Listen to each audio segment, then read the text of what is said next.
nossos olhos, o que será que aconteceu? Pessoas ao redor de alguém, e esse alguém sou eu. Às vezes é difícil de entender essa chegada. A bagagem pode estar um tanto leve ou pesada. São diversas estações, apesar de um destino. E de hoje ao infinito, muitas vezes eu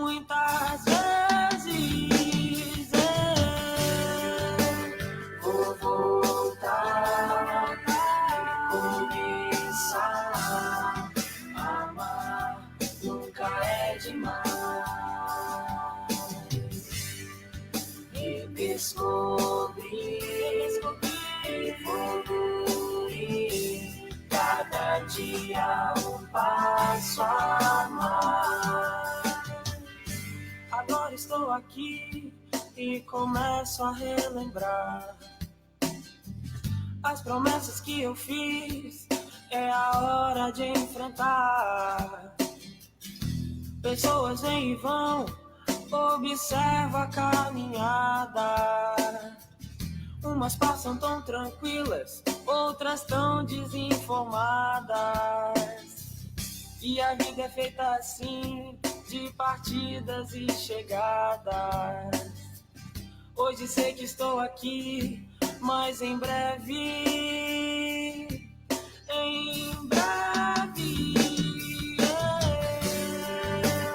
eu vou voltar e começar a amar. Nunca é demais.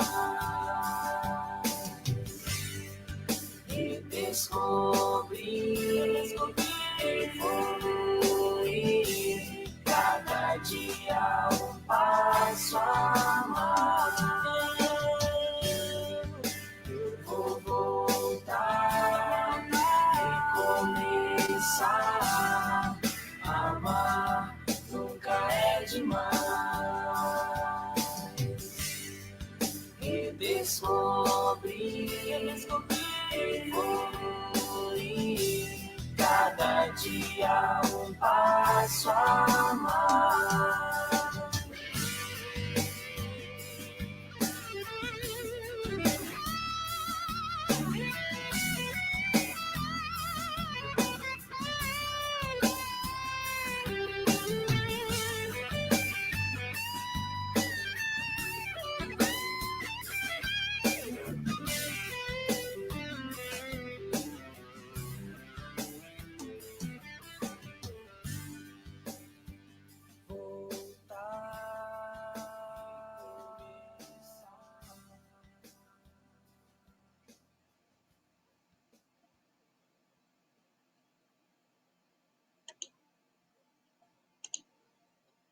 Boa noite a todos, sejam todos bem-vindos, que Jesus possa nos abençoar nessa noite. A gente está começando mais um estudo da noite de hoje, né? A gente está esperando um pouquinho para ver se chegam mais pessoas, porque a gente distribuiu o link, a música foi meio rapidinha, e aí a gente está esperando um pouquinho ver se o pessoal entra, né? E a gente vai estar conversando hoje sobre mediunidade na infância e na juventude. Mediunidade de uma forma geral, né? Mas a gente queria falar um pouquinho também sobre a criança e sobre o jovem, porque acho que é pouco falado, acho que é pouco demonstrado, né, sobre isso. Então a gente prefere colocar o título como esse, mas a gente vai falar de uma forma geral, né?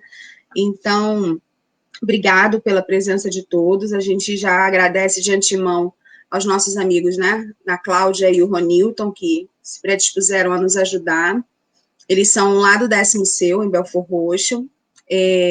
Eu só esqueci a Casa Espírita, daqui a pouco a gente pergunta para eles. E eles trabalham também na Comerge, né? Então, a confraternização de jovens na época do Carnaval. Então, mais do que nunca, eles são as pessoas mesmo próprias para estar dando fazendo esse bate-papo com a gente, né? Então, a gente vai trazê-los para cá, para a cena. Sejam bem-vindos, Cláudia, Ronilton, obrigado mais uma vez pela disponibilidade de vocês.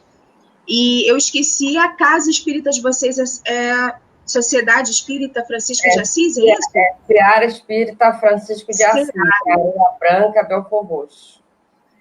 Então, a gente agora então tem menos distâncias, né? A gente pode dizer que é todo mundo num seu único, né? Porque tá todo mundo pela internet, todo mundo junto, né, Cláudia? Todo mundo.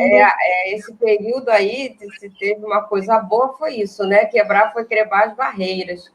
E Emmanuel falou para Chico que a doutrina chegaria pelo telhado das casas. E na época Chico não entendeu, porque era a década de 40, né, 50, e hoje nós vemos isso acontecer, né? A gente vê pelas linhas, né, pela internet, pelo sistema das redes. Então, a gente está vivendo o futuro de uma forma muito legal. Muitas coisas que eles falavam a gente não entendia e está começando a fazer sentido, né? E a gente propôs o tema da noite de hoje para a gente falar sobre mediunidade, né, Cláudia? E, assim, focar um pouquinho sobre criança, juventude. Então, assim, eu vou deixar vocês falarem e conforme a gente for tendo dúvidas, a gente vai perguntando para vocês. Pode ser assim? Pode, tranquilo. Interrompe. É para interromper mesmo, pode deixar. Para esse bate-papo. O que a gente vai fazer realmente é esse bate-papo. Então, esse é um tema muito caro a todos nós. Uma que é a questão da mediunidade e outra é a questão da mediunidade na criança e no jovem, que até hoje ainda é muito pouco compreendida pelos meios acadêmicos, pela psicologia infantil e muito pouco compreendida. E a gente precisa estar atento, porque quanto mais evoluído é o espírito, mais ele vai ter os canais abertos. Então, eu trouxe para a nossa primeira reflexão, está em Atos dos Apóstolos, capítulo 2, item 17, que diz assim: acontecerá nos últimos dias, diz o Senhor, que derramarei do meu espírito sobre toda a carne, e os vossos filhos e as vossas filhas profetizarão, os vossos mancebos terão visões, os vossos anciãos terão sonhos. Então, aqui também está no profeta Joel essa mesma citação. Então, a Bíblia, já por aí, já começa a sinalizar para todos nós essa possibilidade dessa mediunidade. E a mediunidade é algo natural em todas as criaturas. E por que não seria com jovens e com crianças?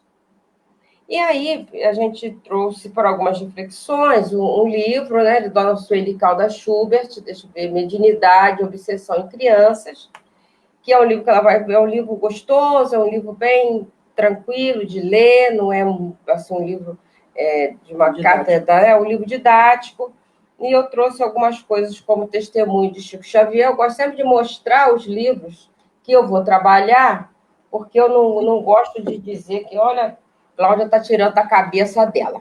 E nesse livro aqui, No Mundo Maior, de André Luiz. Serão reflexões que nós vamos trazer para esse bate-papo mesmo. Porque eu acho muito difícil hoje um pai, uma mãe, um professor que não tenha entrado em contato com essa questão mediúnica do seu filho, da sua filha. Dona Sueli Caldas fala que, inclusive, a psicologia entende bem quando a criança fala de um amiguinho invisível. Divaldo teve um amiguinho invisível, né, que esteve com ele, brincava, era um índio, brincava com ele durante toda a parte da infância. E ele disse que eles corriam pela cidade. A única coisa que ele estranhava é que o carrinho dele fazia marca na areia e o carrinho do coleguinha não fazia marca na areia. Mas ele, como criança, achava que tudo era normal, né? Vocês vejam como o tema é tão atual. Hoje a minha filha, a Maria Clara, que muitos conhecem, foi fazer um trabalho em Belfort Roxo sobre o Setembro Amarelo, e convidada por uma colega que fez dança e fez dança com ela até o ano passado. Esse ano ela não voltou para a dança por conta do coronavírus.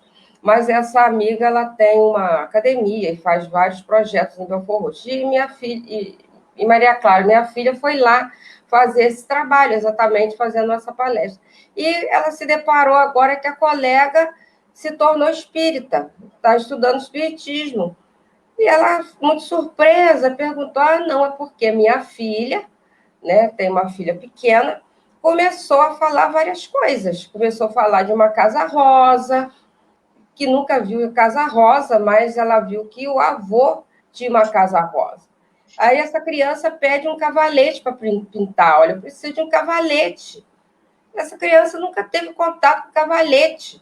E ela foi ver, o avô pintava e tinha um cavalete. Então a mãe começou a ficar muito surpresa com essa atitude da criança e foi buscar na doutrina espírita as explicações, porque, não querendo ofender aos nossos irmãos, né, de outro pensamento religioso, mas é a doutrina espírita que traz com clareza, né, sem misticismo, sem qualquer tipo de dificuldade, essa questão dessa criança que passa a ter o fenômeno mediúnico, seja porque vê, seja porque lembra do passado. E a gente vai ver que até os 7 anos, a criança ela ainda está com as janelas muito abertas. As janelinhas, porque faz pouquinho tempo que ela veio do plano espiritual. Então, como faz pouquinho tempo, ela lembra. Cláudia, e o jovem? Aí o jovem já é outra situação. O jovem, quando a pineal começa a despertar, que é aquela glândula, né, que os médicos acreditam, a medicina acredita que seja só para a questão dos caracteres sexuais, mas ela é maior do que isso. Ela abre uma janela, né, para a realidade do espírito consigo e com a realidade que o cerca. Quem é professor, que estiver nos ouvindo, vocês podem ter certeza. Quem pega uma criança com 11 anos, por aí, no 6º ano que você pega, no 7º ano, quando ela já está com 12, 13, ela já é outra criança. É muito interessante. É verdade. Muda muito facilmente. Muda muito facilmente. Muda Às mesmo. vezes a gente até fala assim, nossa, era tão doce e virou tão amargo de repente. Não é, a gente sabe que é essa transformação realmente, né? Mas quem não conhece, quem não sabe, se choca, né, com a diferença. Não sabe, não está preparado para pegar essa mudança, que é o espírito com ele mesmo. Allan Kardec, no Livro dos Espíritos, ele diz que a última mudança dessa, né, que o espírito reencarna realmente por volta de 21, 22 anos, que é quando os caracteres do espírito ele se estabelecem. Então, é comum alguém que teve algum problema lá atrás, né, no período infantil, algum despertar de mediunidade, pare um período e retorne lá na frente. Exatamente nessa período aí. E, às vezes, ela não aparece mais de forma ostensiva, né? Então, a gente é muito mais um preparo dos pais, um preparo das evangelizações, né? A gente que já lida com essa questão espiritual por percepções, você não precisa nem ter uma mediunidade ostensiva, basta você ver. Quem é mãe e quem é pai são os maiores doutrinadores mediúnicos, é pai e mãe. Eu costumo dizer, a mediunidade está dentro de casa, e o pai e a mãe são os doutrinadores de uma grande mediunidade, que são os filhos. E que eles são autuados, e sobretudo o jovem, entendeu? O jovem traz, muitas das vezes, as companhias espirituais do passado, e que eles trazem. E muitas das vezes esses espíritos atuam e nós precisamos estar preparados para lidar com naturalidade. Eu estava assistindo um trabalho que o Sérgio promoveu, né, que é o nosso grupo, né, nossa federativa no Rio de Janeiro, e Dona Sueli Calda Schubert, lá em Belo Horizonte, parece que a cidade onde ela está, ela faz um trabalho, exatamente um trabalho mediúnico para jovens, para criança. Ela perguntou, o pessoal perguntou como é que... Não é nada diferente.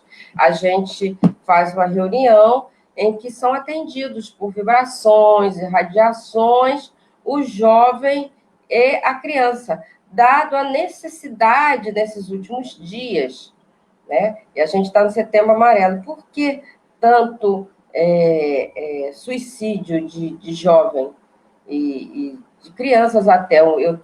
Faço parte de um grupo de orações no Facebook e tal. Gente, é difícil a semana que não se tenha 2 ou 3 pessoas pedindo oração para esses jovens, para jovem que desencarnou vítima do suicídio, ou jovem em depressão que está tentando suicídio. Então, é uma calamidade que Kardec já previu lá atrás, né? Então, essa questão é de um preparo da casa, dos pais, das instituições, para olhar com muito carinho para essa criança birrenta, para esse jovem rebelde. Que às vezes pode ser um sinal, né, Cláudia? Não é só um sinal da criança chamar a atenção por algum motivo. É um sinal realmente é um pedido de socorro de alguma forma, né? Seja de atenção ou seja para o lado espiritual, mas a gente tem que olhar com um olhar diferente, né? Isso. Esse é o nosso manual. É verdade. Tá tudo aí. Isso, é o Livro dos Médiuns.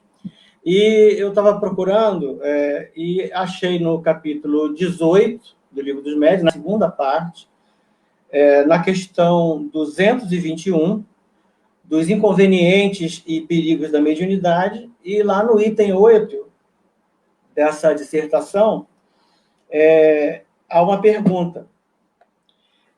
Em que idade se pode ocupar sem inconveniente da mediunidade? Então, há uma pergunta para que os espíritos, então, nos esclareçam. E qual a resposta que os espíritos nos dão? Não há idade precisa. Tudo dependendo inteiramente do desenvolvimento físico e ainda mais do desenvolvimento moral. Há crianças de 12 anos a quem tal coisa afetará menos do que alguma pessoa já feita. Falo da mediunidade em geral. Porém, a de efeitos físicos é mais fatigante para o corpo. O da escrita tem outro inconveniente, derivado da inexperiência da criança, dado o caso de ela querer entregar-se a sós ao exercício da sua faculdade e fazer disto um brinquedo.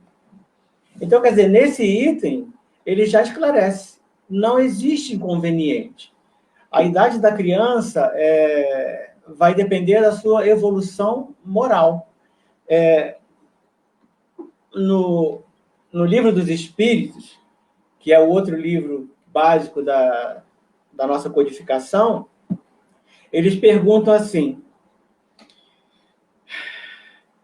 poderá ser tão adiantada, questão 197 do Livro dos Espíritos, sorte das crianças depois da morte. Poderá ser tão adiantada quanto a de um adulto o espírito de uma criança que morreu em tenra idade? E aí os espíritos respondem: algumas vezes o é muito mais, porquanto pode dar-se que muitos mais já tenha vivido e adquirido maior soma de experiências, sobretudo se progrediu. Questão A. Pode, então, o espírito de uma criança ser mais adiantado que de seus pais? Resposta: isso é muito frequente. Não vede vós mesmos tão a miúde vezes na terra? Então, o espírito da criança, ele é um espírito. Ele não é uma criança. Então, talvez a nossa maneira de educar a criança, talvez tenha que ser com esse olhar mais acurado, né? Observar se ela tem tendências ainda à rebeldia, à malcriação, que aí pode ser resto das suas imperfeições de encarnação anteriores. E observar as virtudes que, porventura, estejam surgindo. Tanto que ele fala, a criança, mesmo com 12 anos, pode ter mais maturidade do que pessoas de maior idade. né? E aí eu vou deixar a Cláudia falar, que ela trouxe mais material, mas eu fui buscar um embasamento também do que a gente conhece de Bíblia, né? Nós temos na Bíblia Samuel. Samuel foi um profeta que, quando ele completou, a mãe dele não tinha condições de ter filhos, fez uma promessa e o então profeta disse para ela que ela teria um filho. Quando ela teve o filho, ela prometeu que entregaria o templo. E Samuel, já na sua idade de 12 anos, que era provavelmente a idade em que se deixava a criança no templo, ele começou a ouvir. Ele ouviu a voz do Senhor. E aí avisava a Eli quais os erros que os seus filhos estavam cometendo e o que aconteceria. Nós temos o nosso João Batista, que é o que batizou Jesus. Já o pai dele já teve a visão, o anúncio de que ele seria o precursor. Então, quando é que ele se tornou médium? Antes mesmo de estar no ventre da sua mãe. Ele já estava. Tanto que quando Maria vai visitar, ele se mexe dentro da barriga dela e ela diz, eu vi que chegou o meu Salvador. E aí Maria, mais uma vez, né, diz que ela também está grávida e ficou sabendo que Isabel estaria porque o anjo disse para ela. E aí nós podemos pensar, e Jesus não era uma criança? Nasceu como criança. A mediunidade dele, a capacidade dele supera de todos nós. Mas, no entanto, a sua mãe Maria vê um anjo. Então, ela tem mediunidade também. O seu pai José sonha com um anjo que lhe vem dar as informações. Então, a criança ela já nasce numa família que tem uma predisposição a essa mediunidade. Então, talvez precise, como a Cláudia falou, dos pais começarem a estudar, a se preparar para receber essa nova geração. Esses espíritos vão estar aí, primeiro, talvez, numa mediunidade torturada pela questão da influência espiritual do nosso planeta, das nossas dificuldades, mas eles têm uma grande estrada pela frente aí para poder estar se conduzindo.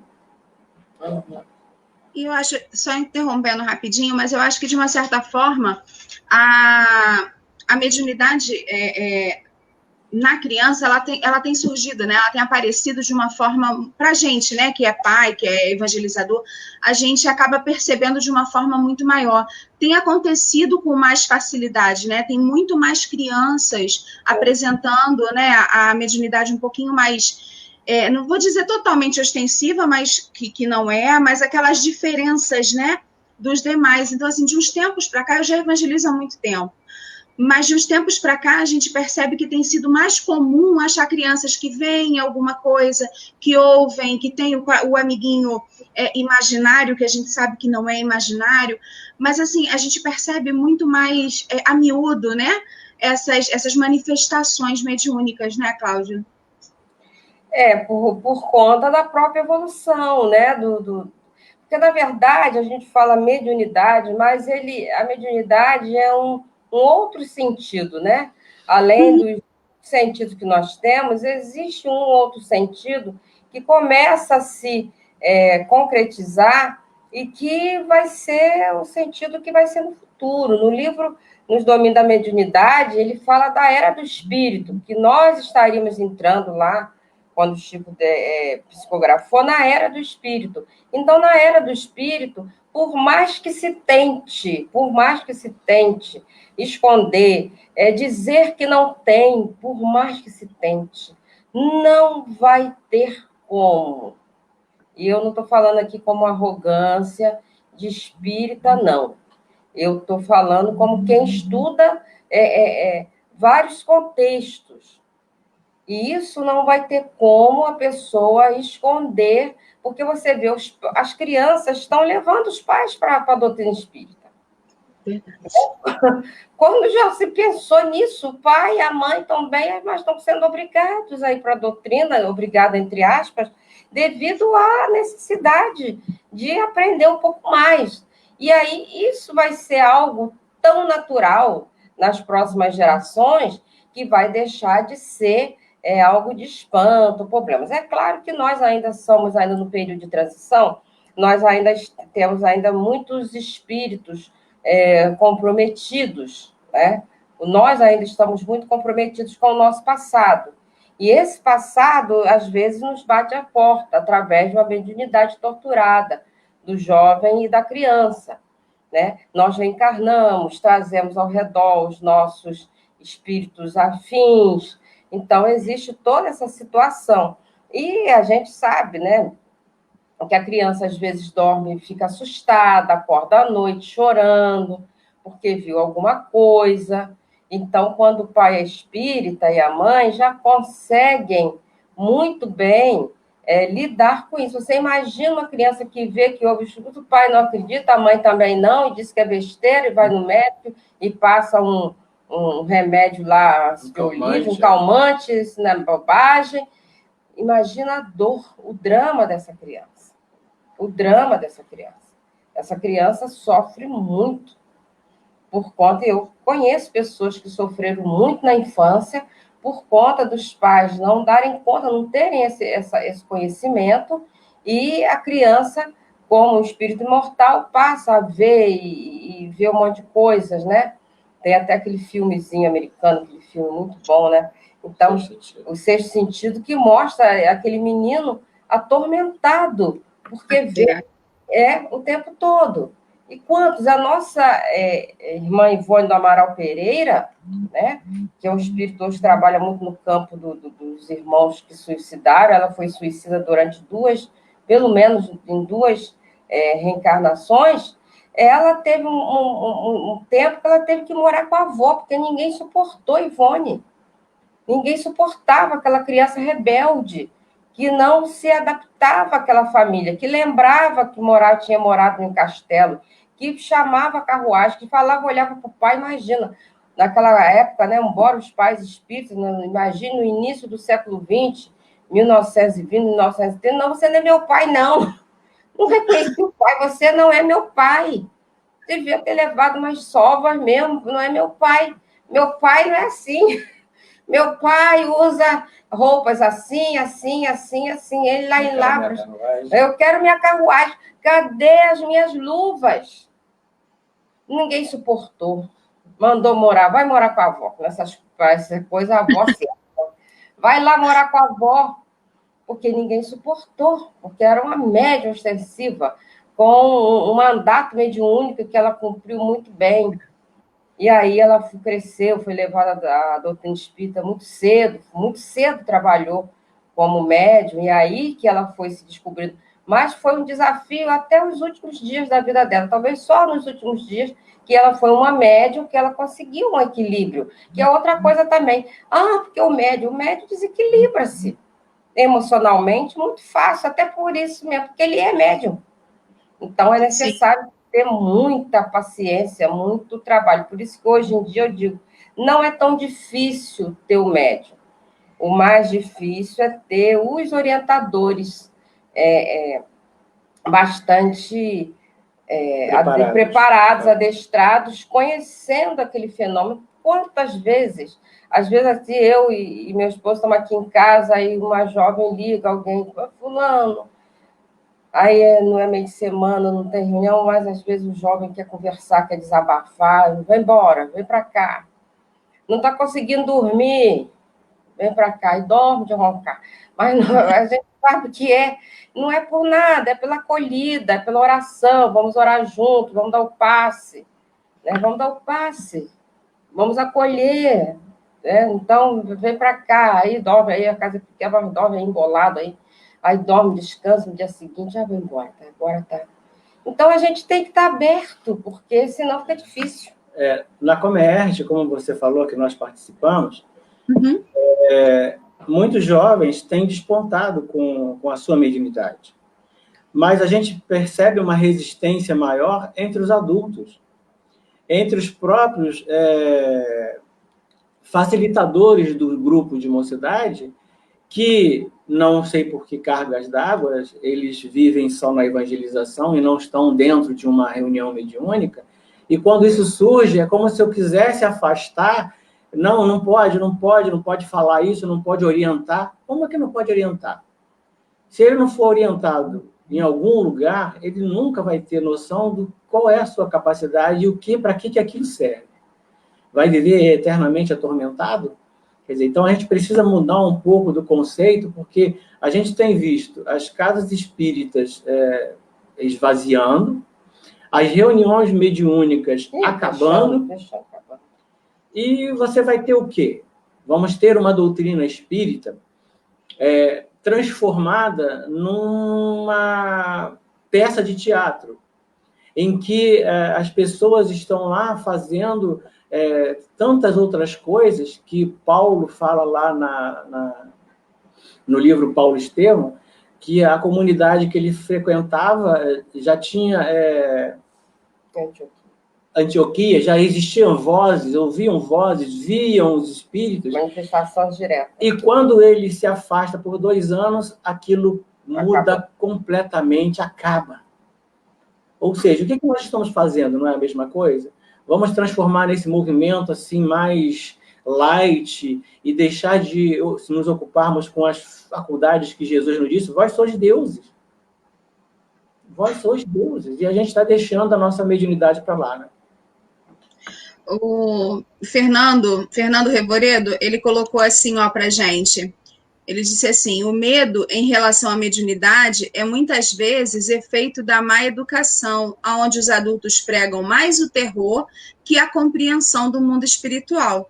Então, às vezes, até por medo, a pessoa fala: não brinca com isso não, ou então não mexe com isso não, que isso é coisa errada, ou então não sabe como lidar, como é que vai começar a falar, e aí acaba fazendo realmente com que a pessoa tenha mais medo do que realmente entenda o que está acontecendo, né? Sendo algo natural, algo comum, né? Porque é natural. Uhum. Muito bom a fala do Revoredo, um grande amigo aí, bom vê-lo que ele está tão bem. É exatamente isso. Um tempo desse, alguns anos atrás, é até um fato pitoresco. E aí, quando a gente estava lendo ali em Kardec, né, a maturidade do espiritual. E aí, de tempo em tempo, quem trabalha em escola sabe, as crianças brincam do copo, do compasso, disso, daquilo outro. Em uma escola, e até uma escola particular, uma escola de ponta, em que as crianças começaram a brincar, os jovens começaram a brincar com compasso, com copo, seja lá como for. E começou uma manifestação coletiva. Nossa. A escola teve que fechar, saiu no jornal, gente. A escola fechou nesse dia. Lá se foram psicólogos, lá se foi todo mundo, porque as próprias crianças ficaram com medo, porque depois elas não tinham como dominar aquilo. Porque o fenômeno, né? Imagina, jovem tem tudo que os espíritos gostam e precisam, que é a energia juvenil. E aí, aquilo acho que voou compasso, voou coisa, as crianças chorando, teve uma histeria coletiva, e lá se foi ambulância buscar criança, e pai de criança, e pai de jovem. Aí a escola parou, acho que teve os psicólogos conversaram, aí depois, dali a 2 dias, abriu a escola novamente. Isso aqui foi motivo de sair no jornal, essa situação, porque não tem como. E como o Revoredo falou, é o medo, porque ficou a questão espiritual, ficou envolvida em tantos mistérios, são tantas coisas para que a mediunidade seja estudada e seja trabalhada, é sempre uma coisa tão fechada que daqui a pouco ela vai explodir em outros caminhos. Para vocês verem, a questão é tão séria, hoje em dia tudo é live, né? A gente está mostrando aqui o horário, tudo é live. Eu estava assistindo um psicólogo, estava fazendo um trabalho, já tem o quê? 2 semanas. Interessante.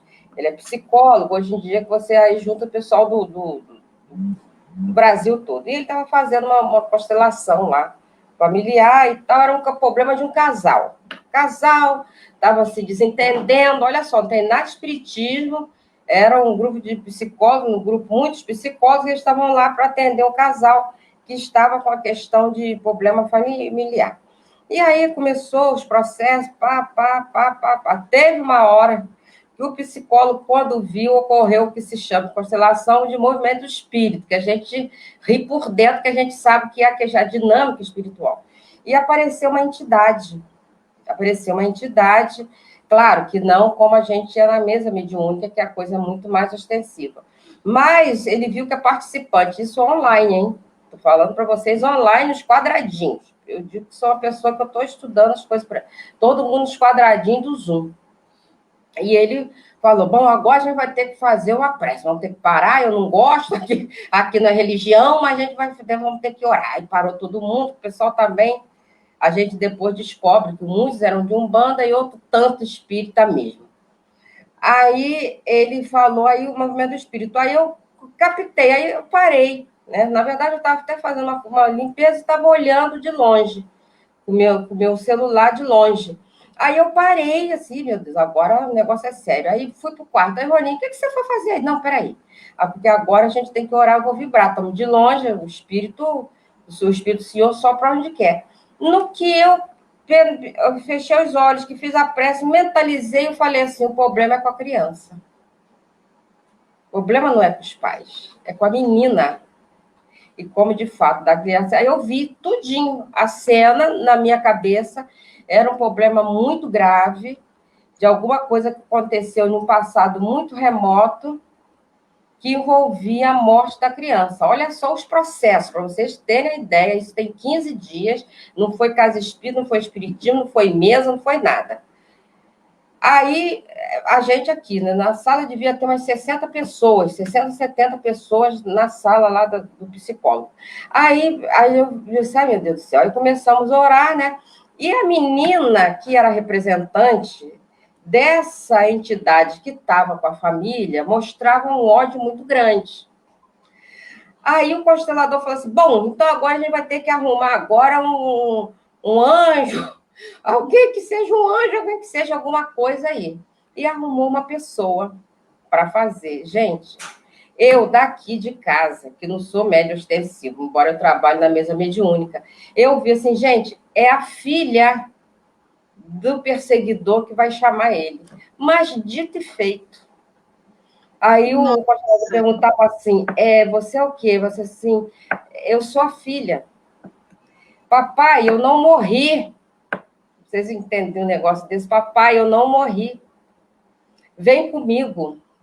E a menina que estava fazendo o papel, né? O papel de quem estava atrapalhando a família, que estava junto da criança, e naquela rebeldia, papai, eu não morri, vem comigo. Aí o constelador falou, bom, dos poderes que a gente tem nesses processos, eu peço que você acompanhe a sua filha. E agora chegou o fim de você atormentar essa família. Aí ele encerrou o processo ali. Então, o que eu estou falando com isso? Que não adianta a gente querer fechar o fenômeno, porque se ele não surgir aqui, dentro da nossa evangelização, se a gente não der conta aqui, ele vai surgir em outras instâncias. Porque o Espírito do Senhor sopra onde quer. Entendeu? O Espírito do Senhor sopra aonde quer. E a gente não segura Espírito. Foi um processo muito bonito, é claro que eram pessoas muito sérias, né? Não era gente de bagunça, que é uma das coisas que... Mas apareceu o movimento espírita. Aí, no final, o constelador falou assim, meu Deus, psicólogo, ele atende mesmo. Aí eu falei assim, não sei por que agora tá Deus de acontecer essas situações aqui. Já não é a primeira vez, porque quando ele faz durante o dia todo, às 2 de manhã, às 3, manhã, tarde, de noitinha. Ele diz, eu não sei por que está acontecendo isso. Aí, uma das meninas que depois que tinha feito o papel lá da representante, falou assim, é porque as casas estão fechadas e a gente está precisando trabalhar. Gente, eu dei uma gargalhada em casa. Mas é verdade. Ó, o Fernando colocou mais uma participação. Hoje ele está inspirado, Cláudia. Vou colocar aí na tela. Uma das minhas filhas, ainda na infância, falou que viu uma pessoa passar no corredor da casa, estando ela de costas. Eu falei para ela não ter medo, porque era um espírito, igual aqueles que você conhece no centro. E para não ver, bastava ficar de frente, né? Uhum. Ela ainda vê, mas compreende que é natural. Hoje em dia ela já entende, mas também já ficou mais velha, né? Já entende tudo. A gente, quando é criança, sente um medo maior, né? Eu brinco muito. Eu trabalho na mesa mediúnica também. tanto na psicofonia quanto na psicografia, mas eu brinco muito e digo assim, eu escrevo o que vocês quiserem, eu falo o que vocês quiserem, só não aparece para mim. Só não aparece. Né? Eu não gosto de ver. Já tive a oportunidade de ver algumas coisas, mas assim, não me fez bem. Então, eu trabalho, tiver que fazer, a gente faz o trabalho que tiver que fazer. Mas só não aparece para mim. Não gosto de ficar vendo, não. Eu trouxe também aqui uma coisa, depois que você queira pesquisar, porque esse tema é um tema muito rico. Sim. E no livro Mundo Maior, tem o capítulo 8, que ele vai falar assim, no Santuário da Alma. Eu não vou ler, não, porque a gente lê, fica cansativo. No capítulo 8, no Santuário da Alma. Cada caldeiraro vai à casa de uma família e, pelo visto, eles estão fazendo uma reunião, um culto do Evangelho. Mas, como era no início do século, devia ter atendimentos ali, porque eles atendem irmãos enfermos na casa dessa família. Uhum. E esse jovem, o pai, ao final da reunião, pergunta: meu filho, como é que estão as suas crises? Aí o rapazinho fala assim: papai, eu estou bem melhor. Depois das nossas reuniões, eu tenho dormido melhor e tal. Aí Calderaro vai falar para André Luiz que aquele lar ali é um lar em que reencarna esse jovem, né, que tem grande comprometimento do passado e que esse jovem teria um trabalho muito grande no futuro. Ele nasce com compromissos espirituais, de missões, de compromisso, de tarefa espiritual. E ele conta isso, porque o jovem ele se comprometeu no passado e ele tem crises epiléticas, ele tinha crise epilética. E Calderaro vai dizer que, na maioria das vezes, a crise epilética, ela excetuando-se em casos físicos, né? 90% é uma questão mediúnica. Olha só, André Luiz trazendo para a gente uma revelação para os pais, para a gente, para os médicos, para a medicina do futuro. E aí ele vai falar muito bem dessa família, olhou os centros endócrinos do rapaz. Então, quem tem um livro em casa, dá uma olhada, ou então baixa na internet e vai ler esse capítulo. Ele fala muito lindo disso aí. Cláudia, por que você está trazendo esse livro aqui? Porque é a experiência de um jovem, uma experiência bem-sucedida. Aqui nos testemunhos de Chico Xavier, a gente vai ver que nas cartas que Chico mandava para Vantuil de Freitas foi presidente da Federação Espírita Brasileira por uns longos 27 anos, por aí. E era ele que, nesse primeiro momento de Chico Xavier, nas suas psicografias, ele que olhava os livros, ele que fazia toda essa intermediação, né? Revisão. Então, as cartas quase todas são para Vantuil de Freitas, porque não pode, a gente não pode esquecer, porque a tarefa do livro foi uma tarefa muito espinhosa e dolorosa. E quem é Marcelo, do capítulo 8 do livro No Mundo Maior? Nada mais, nada menos do que Zeus Vantuil de Freitas, filho de Vantuil de Freitas, que passou a ser um tradutor de obras. Olha como esse jovem, que tem uma mediunidade torturada no primeiro momento, né, da sua existência, pais espíritas que trabalham com ele, dá todo o suporte, ele tem as crises epiléticas, ele melhora das crises e, ao mesmo tempo, ele passa a ingressar. Ele ingressou muito jovem no grupo, né, na FEB também, acompanhado pelo pai, ele já participava de muitas reuniões, e ele traduziu muitas obras, ele foi um dos maiores pesquisadores de Allan Kardec, aqueles 3 tomos da vida de Allan Kardec que a gente tem, Zeus Vantuil, e tem um outro irmão também que é da FEB, né, depois, e ele desencarnou há pouco tempo, depois de longos anos de trabalho na doutrina. Ou com uma mediunidade que começa com uma questão física, de doença, se transforma em uma fonte de trabalho, e que ele estudou, se formou, casou, teve filhos, teve a vida dele normal, e passou a trabalhar pela doutrina. Ele reencarna, né, com essa proposta. Hoje ele já está no mundo espiritual, mas teve uma longa existência, uma existência muito profícua, e que vai aparecer nos livros, né? Aí, como que se sabe? Sabe porque tem um capítulo ali que Chico Xavier escreve Zeus Marcelo, Zeus/Marcelo, que, na verdade, e ele agradece. Ivan Tuíl de Freitas descobre que o livro ele lia tudo, né? E ele sabia que era ele, porque Chico não conta, mas ele soube, ele viu que era. E Chico escreve, falou assim: agradecemos muito a André Luiz pelo carinho que tem a vocês.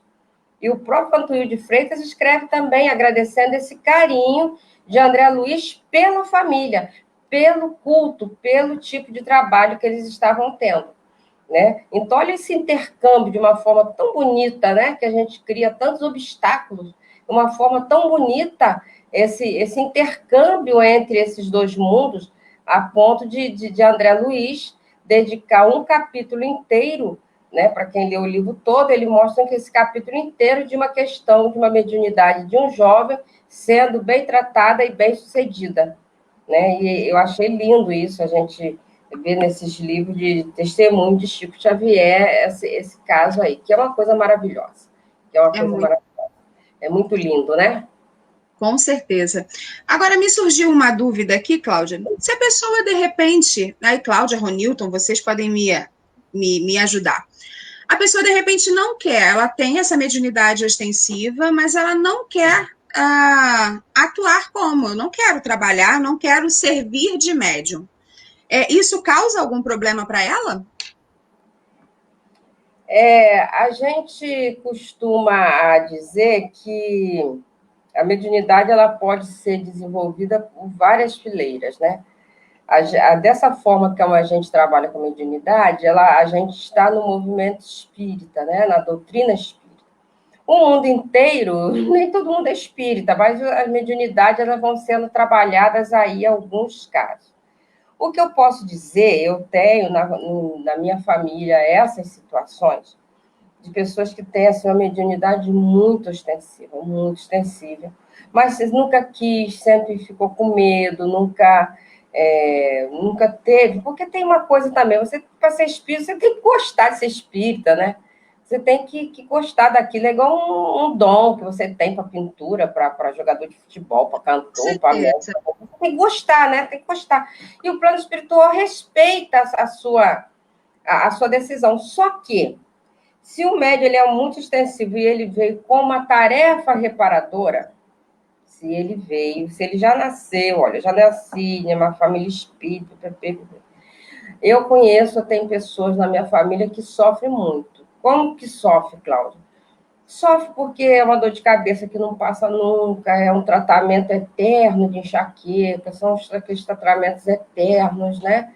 E aí a pessoa vai passando, vai lá na casa espírita, toma um passo e volta, toma um passo e volta, e aquela coisa vai levando. Quer dizer, na verdade, quando a gente está falando dessas pessoas que estão já com um compromisso, é um talento que foi enterrado na areia.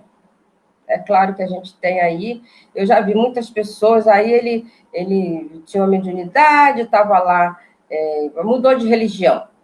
Mas aí na outra religião ele está fazendo a mesma coisa que ele fazia na anterior, só que com outro nome. Então o problema é mudar de nome, o plano espiritual não liga para você mudar de nome, desde que você faça a tarefa. Então isso já são as pessoas que canalizam para outro lado. E no caso de espírita, de pessoas que reencarnam para isso tudo, o plano espiritual atua, auxilia, né? Que vê que a pessoa não quer mesmo, mas aquilo ali, pelo que eu tenho visto, acompanhado ao longo desses meus poucos anos, né? A pessoa sempre tem uma coisinha meio complicada. É o espírito que se aproxima e a pessoa fica doente, é um problema de uma doença crônica, aí fica uma coisa assim, um pouco aquilo ali, porque aquilo ali é uma energia, aquilo ali é um canal que está aberto, e aquilo ali fica como uma forma de uma doença, uma coisa crônica, né? Mas é o quê? O plano espiritual obriga, os mentores vai fazer você sofrer? Não. é que você tem um talento que você está querendo esconder, botar debaixo da areia. Se você não quiser trabalhar na doutrina, trabalha em alguma outra coisa, em outra religião que você possa desenvolver esse dom. Vai trabalhar em outro lugar, não quer trabalhar para alguém, né? vai Trabalhar para o bem, né? Vai trabalhar para o bem, vai botar essa energia movimentada, porque energia fechada, ela costuma Isso. dar certas situações, né? Então, pelo que eu tenho visto, e a gente tem visto os bons médicos por aí, infelizmente, as pessoas têm direito de não querer, têm direito de não querer, têm direito de não estar, mas sempre dá umas situaçõezinhas, entendeu? Patológicas. No livro Os Mensageiros, de André Luiz, ele fala que todo ano saem milhares de pessoas do centro de mensageiros, ou seja, com a perspectiva de trabalharem mediunicamente. Se você sai de lá para reencarnar já com esta proposta, então a escolha não foi feita agora, ela foi feita antes. Ah, mas eu não lembro e não quero. Comece a trabalhar a sua questão, porque, por exemplo, ele fala que as pessoas que têm mediunidade, elas geralmente têm um sistema nervoso muito afetado. Uhum. Então, são pessoas sensíveis e se alteram muito fácil o humor. Então, quem convive com essas pessoas não consegue entender por que ela muda tanto de humor. E Kardec fala, elas são assim porque são médiums. Porque se não fosse assim, não seriam médiums. Então, a gente precisa entender que essa faculdade precisa ser trabalhada nesse sentido, porque nós temos uma pessoa que ela é médium e que trata com a questão de cura. Se você é um médium de cura, você tem energia sobrando. Uhum. Você tem um excesso de fluidos que você também pode trabalhar na questão de cura. Mas eu decido não usar. Mas o meu organismo físico e perispiritual continua produzindo. Em algum momento, aquela energia acumulada, ela vai me gerar problemas. Porque há uma usina de força que eu criei, em que eu não distribuo energia para ninguém.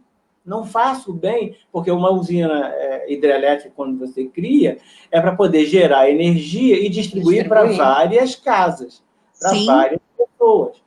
E quando você decide não fazer isso, é uma usina que não serve para nada. Então, num determinado momento, ela vai ter problemas de corrosão, vai ter problemas de ter lá a manutenção dela não feita e ela pode romper essa usina. Quer dizer, então, tudo isso, eu estou falando de uma coisa material para a gente ter uma ideia. Eu preciso ter manutenção. Eu preciso ter uma equipe para poder fazer a manutenção. Quando nós trabalhamos a questão do culto do Evangelho no lar, é exatamente para isso, para que as nossas energias sejam educadas, para que a gente possa ter a casa espírita como uma segunda casa. Mas a primeira é aqui, é onde Jesus nos colocou, aonde ele agrupou os espíritos, né? E é aqui que a gente precisa começar a aprender a educar a nós mesmos e aos nossos filhos, para que eles possam saber lidar com essas possibilidades que vão ser a tônica, já que, como a Cláudia mesmo falou, existe um livro de Emmanuel que fala sobre essa era do espírito. Não vai ser de outra forma, é a era do espírito. Então, essas manifestações, essas faculdades, elas vão ser inerentes à nossa organização física. Não vai ser uma coisa esporádica de um ou outro, né? A gente vai ter ela mais disseminada aí na humanidade, né? Como a promessa de Jesus, né? Uhum. Com certeza. Queridos, muitíssimo obrigado. Você quer falar alguma coisa, Cláudia, para terminar? Rápido, né? É porque esse tema é um tema muito instigante. E de deixar mesmo essa questão desse estudo. Vamos estudar a doutrina, vamos estudar esses caracteres, e que tem quem lida com jovem, quem lida com... a minha filha tem as suas questões mediúnicas também, e às vezes acordava à noite muito, aí ia para o quarto, me acordava, e a gente ia lá dormir junto. e depois via os espíritos também, mas é aquela coisa que o Revoredo comentou aí, né? Tem que lidar com naturalidade. E sempre utilizando a prece e a oração como fonte de segurança nossa, né? Muito bom. Com certeza.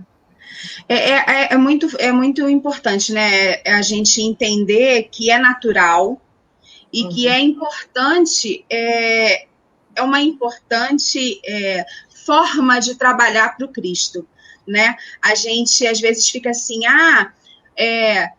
eu não tenho mediunidade ostensiva, eu não tenho, né? Eu tenho um amigo aqui no Movimento Espírita de Nilópolis, o seu Assis, que ele fala muito assim, eu não sou médium, porque eu não tenho, eu não ouço, eu não falo. Mas sabe que é aquela pessoa que quando você não está bem, ele sabe olhar nos teus olhos e te falar uma palavra de carinho, uma palavra de atenção, e faz com que o teu dia melhore? Então, quer dizer, naquele momento, ele está sendo, sim, o intermediador. Claro, né? Claro. Não só a valorizar aquelas pessoas que escrevem, que falam, que veem, que... Não, né? A gente precisa... É muito além disso, né? É muito mais forte. O Ednei colocou assim, o Ranilton, em relação à sua analogia com a hidrelétrica. Nesse exemplo da hidrelétrica, que o nosso querido amigo trouxe, uma barreira rompida causa muito estragos, né? Aí ele colocou depois uma força descontrolada. É exatamente isso, né?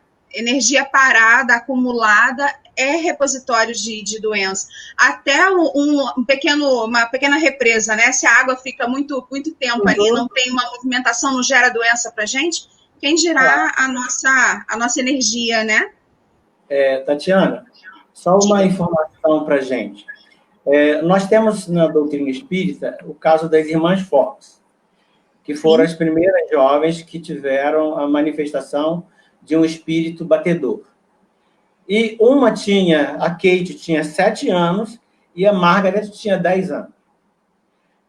Vindo mais para frente, já na época em que Kardec se utilizou da mediunidade, que era latente nessas jovens, na própria codificação da doutrina espírita, as irmãs Baudin, Julie tinha 15 anos e Caroline, 18 anos.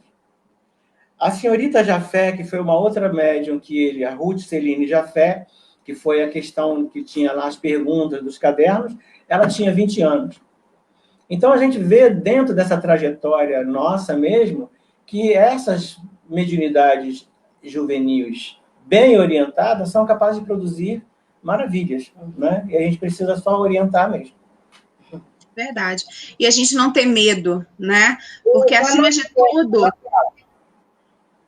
tudo a gente tem o médium maior, que é Jesus, que está nos guiando, né? Nos orientando para o melhor. Não pode ter medo, não. De jeito nenhum. Gente, eu só tenho a agradecer a vocês e eu acho que a gente pode marcar uma parte 2, viu? Gente, muita gratidão por esse momento.